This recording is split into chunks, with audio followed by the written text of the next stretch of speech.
ఒకవేళ ఈ ఫ్యామిలీలో ఫస్ట్ డిగ్రీ రిలేషన్స్ లో ఉంది, తండ్రికో తల్లికో ఉంది అంటే ఆ దంపతులకు పుట్టిన పిల్లలు కనీసం 20 ఏళ్ళు దాటిన తర్వాత 10 years ఒకసారి కొలనోస్కోపీ చేయించుకోవడం మంచిది.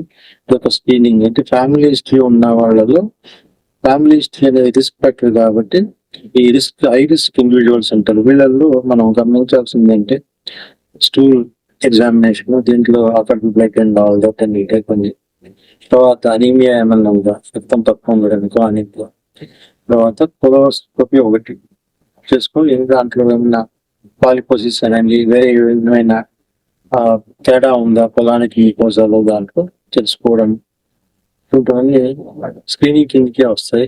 It is called colonic screening by colonoscopy.